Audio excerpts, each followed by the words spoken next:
Hello dear student, welcome to the Khalid pharmacy. And आज की इस वीडियो में हम लोग बात करने वाले हैं एंटीकोलिनर्जिक ड्रग्स, ठीक है। और इससे पिछली वाली वीडियो में हम लोगों ने पढ़ लिया है कि कोलिनर्जिक ड्रग्स क्या होता है और इसके क्लासिफिकेशन भी पढ़ लिया था। अभी मैं दिखा रहा हूँ आपको। तो यहाँ पे हम लोगों ने देखिए हम लोगों ने पढ़ चुका है कि कोलिनर्जिक ड्रग्स क्या होता है और इसको पैरासिम्पैथोमिमेटिक्स भी कहते हैं कोलिनर्जिक ड्रग्स को। ये हम लोगों ने पढ़ लिया था। और इसके क्लासिफिकेशन में डायरेक्ट एक्टिंग कोलिनर्जिक ड्रग्स, इसका क्लासिफिकेशन पढ़ा था कि ये दो टाइप्स के होता है, एक डायरेक्ट और एक इनडायरेक्ट होता है। ओके, इतना हम लोगों ने पढ़ लिया था इनडायरेक्ट। और यहाँ पे हम लोगों ने इसका फार्माकोलॉजिकल एक्शन देखिए, मुस्करीनिक एजेंट्स के मतलब एक होता है, ये दो तरीके से वर्क करता है कोलिनर्जिक ड्रग्स, एक मुस्करीनिक ये तो फिर निकोटिनिक, ठीक है। तो ये हम लोगों ने पढ़ लिया था। आज हम पढ़ेंगे एंटी कोलिनर्जिक ड्रग्स, ठीक है। ठीक इसी का उल्टा होता है।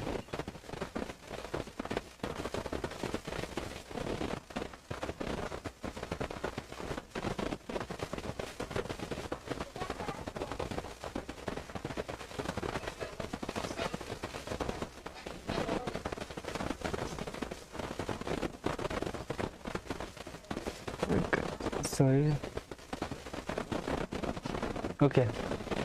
तो आज का जो वीडियो होने वाला है ये एंटी कोलिनर्जिक ड्रग्स। क्या होता है एंटी कोलिनर्जिक ड्रग्स? देखिए एंटी कोलिनर्जिक ड्रग्स जो होता है वो ठीक जो कोलिनर्जिक ड्रग्स जो हम लोगों ने पढ़ रखा है, ठीक ये उसी का उल्टा काम करता है। नाम से ही पता चल रहा है कि एंटी कोलिनर्जिक ड्रग्स, ठीक है। तो अब हम देख लेते हैं क्या होता है। तो this are the drugs which occupy the ACH, ठीक है। ACH का मतलब एंटी कोलिनेस्टेरेज, ठीक है। सॉरी, ACH का मतलब होता है एसिटिल कोलिन, ठीक है। तो क्या करता है, ये ऐसी ड्रग्स होते हैं जो कि जो एसिटिल कोलिन होता है उसको ऑक्यूपाई करते हैं, उस पर कब्जा करते हैं रिसेप्टर, ठीक है। And do not allow acetylcholine to bind to the receptor, और ये अलाउ नहीं करते हैं कि एसिटिल कोलिन के साथ ये बाइंड करें, ठीक है। ये जो एंटी कोलिनर्जिक ड्रग्स होती हैं ये क्या सबसे पहले ये क्या करते हैं, ये एसिटिल कोलिन पर कब्जा करते हैं, ऑक्यूपाई अपना कब्जा करते हैं ताकि ये अलाउ ना कर सकें एसिटिल कोलिन को बाइंड, जो रिसेप्टर है वो बाइंड ना हो सके, ठीक है। अब एंटी कोलिनर्जिक ड्रग्स जो होते हैं उसको क्या क्या कहते हैं? देखिए एग्जाम में आप पे आ सकता है कि पैरासिम्पैथोलिटिक, ठीक है, पैरासिम्पैथोलिटिक एजेंट्स क्या होते हैं। तो आपको घबराना नहीं है, ये वही है, एंटी कोलिनर्जिक ड्रग्स ही है। या फिर ऐसे भी पूछ सकता है एंटी पैरासिम्पैथेटिक एजेंट्स क्या होता है। इसको कोलिनर्जिक ब्लॉकिंग एजेंट्स भी कहते हैं या फिर कोलिनर्जिक एंटागोनिस्ट भी कहते हैं, ठीक है। तो ये आपको याद रखना है, आपको कंफ्यूज नहीं होना है। अब इसका क्लासिफिकेशन देख लेते हैं। हमारे एग्जाम में जो हमारा सिलेबस है उसमें सबसे पहले जो टॉपिक है उसका क्लासिफिकेशन हमको करना है, फिर हमको उसका फार्माकोलॉजिकल एक्शन पढ़ना है, और फार्माकोलॉजिकल एक्शन करने के बाद हमको इसका इंडिकेशन किस में यूज करेंगे और कॉन्ट्राइंडिकेशन किस में यूज नहीं करेंगे और कब यूज नहीं करेंगे और उसका डोज क्या है, ठीक है। तो इसका क्लासिफिकेशन क्या है, एंटी मस्कुलिनिक एजेंट्स। देखिए ये दो तरीके से ये भी वर्क करता है, ये ब्लॉकिंग एजेंट्स है, ठीक उसी का कोलिनर्जिक ड्रग्स का ठीक उल्टा है। तो ये मस्कुलिनिक एजेंट्स पे ये काम करेगा और दूसरा निकोटिनिक एजेंट्स पर ये काम करेगा, दोनों को ये ब्लॉक कर देगा। अब एंटी मस्कुलिनिक एजेंट्स जो हमारा है वो उसमें कौन कौन से एग्जांपल आ जाएंगे, जैसे कि एट्रोपिन है और इप्राट्रोपियम है और ट्रोपिकामाइड है, ठीक है। और तीसरा हमारा क्या है, एंटी निकोटिनिक एजेंट्स में ट्राइमेथाफेन है और पेंटोलिनियम है, ठीक है। तो ये मस्कुलिनिक एजेंट्स पे ब्लॉक करेगा और ये निकोटिनिक एजेंट्स पे ये ब्लॉक करेगा। अब हम देखते हैं कि एंटी मस्कुलिनिक एजेंट्स क्या होता है। The anti cholinergic drugs that block the action of acetylcholine, ACH। Exam में आपका आएगा क्वेश्चन में ACH, ठीक है। तो आपको घबराना नहीं है, ये एसिटिल कोलिन इसका फुल फॉर्म होता है। ऑन मस्कुलिनिक, ठीक है। ये जो एंटी कोलिनर्जिक ड्रग्स होती हैं ये क्या करती हैं, ये ब्लॉक करते हैं action of acetylcholine. Acetylcholine जो होता है उसके एक्शन को ब्लॉक करते हैं, जिससे क्या जब ब्लॉक कर देंगे तो वो एक्टिविटी को अपना जो एक्शन होता है वो शो नहीं कर पाएगा, जिससे क्या होता है कि हमें जिस भी हम डिसीज के लिए हम दे रहे हैं वो ठीक हो जाता है। तो रिसेप्टर्स आर, सो यहाँ पे आर है, receptor are called anti muscarinic agents. ऐसे रिसेप्टर्स को, ठीक है, ऐसे दवाइयों को, ऐसे ड्रग्स को एंटी मस्कुलिनिक एजेंट्स कहते हैं। एग्जांपल में एट्रोपिन आ गया। अब एट्रोपिन जो है it most common anti muscarinic agents, ये बहुत ही ज़्यादा आमतौर पर ये यूज होने वाली ही दवा है एट्रोपिन, ठीक है। तो यहाँ पे ये टाइपिंग मिस्टेक हुई, इट इज़ एन अल्कलाइड, ये एक अल्कलाइड है, ठीक है। आपको याद रखना है जो एट्रोपिन है ये एक एल्कलाइड है and blocks the all type of मस्कुलिनिक receptors. ये जितने भी मस्कुलिनिक रिसेप्टर्स में हम लोगों ने पढ़ा था कि ये सीनेस पे भी काम करता है, आई जो हमारी आंख है उस पर भी काम करता है मस्कुलिनिक एजेंट्स, और हमारा CVS उस पर भी काम करता है, रिस्पिरेटरी सिस्टम पे भी काम करता है, सिक्रेशन पे भी, और GIT पे। ये मस्कुलिनिक एजेंट्स ही आपको इतना याद रखना है, ठीक है। सबसे पहले सेंट्रल नर्वस सिस्टम जो मस्कुलिनिक एजेंट्स होता है, मस्कुलिनिक जो भी रिसेप्टर होता है वो कहाँ कहाँ काम करता है, CNS हमारे सेंट्रल नर्वस सिस्टम पर, आई पे, और हमारे रिस्पिरेटरी सिस्टम पे, और सिक्रेशन पर, और GIT पे, ठीक है। तो सीनस पे माइल्ड स्टिमुलेशन, मतलब ये स्टिमुलेट करता है, ठीक है। आई में माइड्राइसिस, ठीक है, हमारी जो पीपल होती है उसको ये चौड़ा कर देता है। सीवेट it's cause bradycardia initially and then tachycardia. ये सबसे पहले ब्रेडिकार्डिया का कारण बनता है, फिर उसके बाद टेकिकार्डिया का कारण बनता है। हमने बता चुका हूँ पिछली वीडियो में, ठीक है, जब कोई नजीडिक्स पढ़ाया था कि ब्रेडिकार्डिया क्या होता है और टेकिकार्डिया क्या होता है। रिस्पिरेटरी सिस्टम ब्रोंकोडाइलेशन, जो हमारा, ठीक है, इसके ब्लॉक कर देता है। जो हमारा रिस्पिरेटरी सिस्टम होता है ब्रोंकोडाइलेशन, उसको ये क्या कर देता है, जो ये जो होता है तो उसको चौड़ा कर देता है, उसको ब्लॉक कर देता है। अब सिक्रेशन में सिक्रेशन ऑफ स्वीट, ये स्वीट को जो हमारा पसीना होता है उसको सिक्रेट करेगा, सलाइवा उसको क्या करेगा, जो सलाइवा लार होती है उसको ये सिक्रेशन में उसको स्टिमुलेट करेगा, एंड गैस्ट्रिक आर रिड्यूस्ड, जो गैस्ट्रो होता है उसको रिड्यूस करेगा, कम करेगा।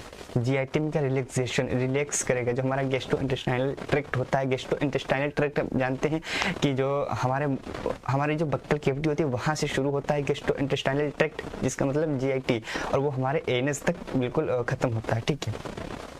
and decrease peristaltic movement, so it is used as antispasmodic and antidiarrheal drugs, ठीक है। ये क्या करता है, डिक्रीज पेरिस्टेल्टिक मूवमेंट।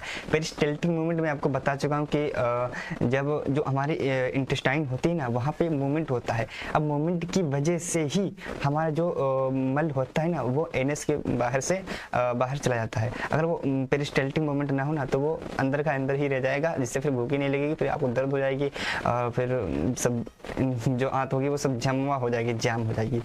तो इसको यूज़ किया जाता है anti spasmodic and anti diarrhoeal drugs में, ठीक है। अब यही जब मूवमेंट बहुत ही ज़्यादा हो जाता है तो भाई डायरिया हो जाता है। जब ये पेरिस्टेल्टिक मूवमेंट बहुत ज़्यादा हो जाता है तो क्या हो जाता है, डायरिया हो जाता है। तो इसको डायरिया में भी यूज़ करते हैं, बहुत ही सेवर जब डायरिया होता है। ओके, अब हम देखते हैं इसका इंडिकेशन क्या है। फॉर डायलेशन ऑफ पीपल को डायलेशन करने के लिए प्री एनेस्थेटिक, इसको एनेस्थेटिक से पहले इसको देते हैं।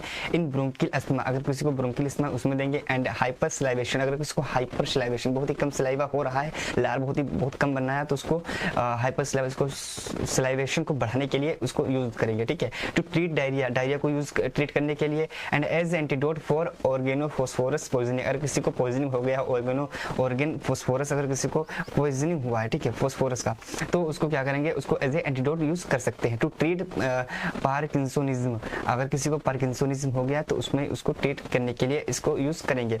अब क्या है इसका डोज क्या है, it's given IV, IM and SC, ठीक है। इसको क्या करेंगे, इसको इंटरवेनस भी दे सकते हैं, इसको IM इंट्रामस्कुलर, ठीक है। IV आपको जानते ही होंगे, और रूट्स, ठीक है। तो 0.4 से 0.6 mg फॉर प्री ऑपरेटिव, ठीक है। इसको 0.4 से 0.6 mg फॉर प्रीपरेटिव इसको दे सकते हैं। And pre anaesthetic 1% solution eye drop from mydriasis, अगर किसी का एनेस्थेटिक अगर एनेस्थेटिक के रूप में दे रहे हैं इसको, तो इसको 1% सोल्यूशन देंगे, ठीक है। कॉन्ट्राइंडिकेशन क्या है, ग्लूकोमा कंडीशन, अगर किसी को ग्लूकोमा कंडीशन है तो उसमें इसको नहीं देंगे। In infants suffering from down syndrome, अगर किसी को डाउन सिंड्रोम है तो भी इसको नहीं देंगे। अब इसको डाउन सिंड्रोम क्या होता है, जो कुछ बच्चे आप लोगों ने देखा होगा कि उसको जो मस्तिष्क होता है वो पूरी तरह से विकसित नहीं होता, कुछ ऑर्गन्स होते हैं वो भी विकसित नहीं होते हैं जल्दी से, तो उसमें बहुत ही देरी होती है, तो उसमें इसको नहीं देंगे। In patients are hypertensive with atropine, अगर इसको पेशेंट, अगर कोई ऐसा पेशेंट है जिसको हाइपरटेंसिव विद एट्रोपिन, अगर वो एट्रोपिन ले रहा है तो इसको नहीं देंगे, ठीक है। एट्रोपिन को अगर ले रहा है तो उसको नहीं देगा। क्या होगा, अगर एट्रोपिन क्या करता है, वो एसिटिलकोलिन को बढ़ा देता है, स्टिमुलेट कर देता है, और अब ये दवा दोगे तो एट्रोपिन के वो ब्लॉक कर देगी, तो क्या होगा, मतलब 0/0, तो नहीं देंगे। इतना समझ में आया। अब हम आगे बढ़ते हैं। एंटी निकोटिनिक एजेंट्स क्या होता है, देखिए हम लोगों ने अभी तक पढ़ रहे थे एंटी मस्कुलिनिक एजेंट्स के बारे में, अब हम पढ़ेंगे एंटी निकोटिनिक एजेंट्स के बारे में। तो this drugs block nicotinic acetylcholine, ये क्या करते हैं, ये निकोटिनिक ऐसी ड्रग्स होती है जो कि निकोटिनिक एसिटिलकोलिन रिसेप्टर को ब्लॉक करती हैं, ठीक है, एट ऑटोनोमिक गैंग्लिया और द न्यूरोमस्कुलर जंक्शंस। ऑटोनोमिक कहाँ पे करती हैं, जो गैंग्लिया होता है वहाँ पे ये ब्लॉक करती हैं। अब गैंग्लिया का होता है जिसे आप लोगों ने पढ़ा होगा, तो हमारा पूरा शरीर है, पूरा शरीर का जो समझ लीजिए जो हेड ऑफिस है, जो पूरा कंट्रोल करता है, वो कौन सा है, ब्रेन करता है कंट्रोल। अब एक और उसमें हेल्प करता है हमारा ये जो स्पाइनल कोड होता है उसको, ठीक है। तो स्पाइनल कोड और ब्रेन ये दो सीएनएस नर्वस सिस्टम में आते हैं। अब हमारा पीएनएस नर्वस सिस्टम आप लोगों ने पढ़ा होगा, जो कि क्या होता है हमारे मस्तिष्क से और स्पाइनल कॉर्ड से, जो रीढ़ की हड्डी होती है यहाँ पे, ठीक है, ये जो रीढ़ की हड्डी होती है यहाँ से कुछ बहुत सी नर्व्स हर ऑर्गन में फैली हुई है, हमारे हाथों में और हमारे पैरों में, कानों में, आंखों में, हर जगह ये नर्व्स फैली हुई हैं। तो यहाँ पे जहाँ पे ये जो नर्व्स फैली हुई है ना, तो जहाँ पे 1 2 3 नर्व्स एक साथ जुड़ती हैं उसको ही गैंग्लिया कहते हैं। तो वहाँ पे ये क्या करते हैं, ब्लॉक करते हैं। फार्माकोलॉजिकल एक्शन क्या है इसका, controlled hypertension during surgery hypersensitive emergencies. अगर इसको कंट्रोल करने के लिए किया जाता है, ये कंट्रोल करता है हाइपोटेंशन। हाइपोटेंशन जानते हैं बीपी, कम बीपी को ड्यूरिंग सर्जरी, अगर किसी की सर्जरी हो रही है तो ठीक है, तो हाइपरटेंसिव इमरजेंसीज में भी ये करता है। कॉन्ट्राइंडिकेशन क्या है, एनीमिया, हाइपोवोलेमिया, रेस्पिरेटरी इन्फ्लुएंसी और एक्लेम्पसिया। इसको अगर एनीमिया है, ठीक है, यहाँ पे मिस्टेक हो गई, एनीमिया अगर है तो भी इसको यूज नहीं करेंगे। सॉरी यार, यहाँ पे वंस अगेन यहाँ पे गलत मिस्टेक हो गई है।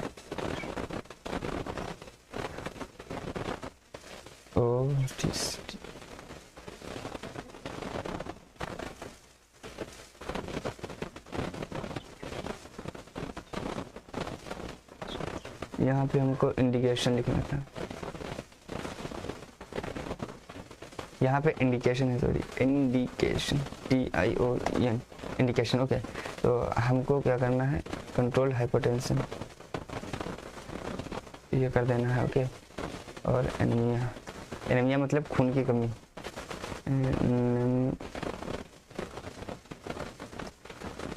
एनीमिया, ठीक है। हाइपोवोलेमिया हो गया,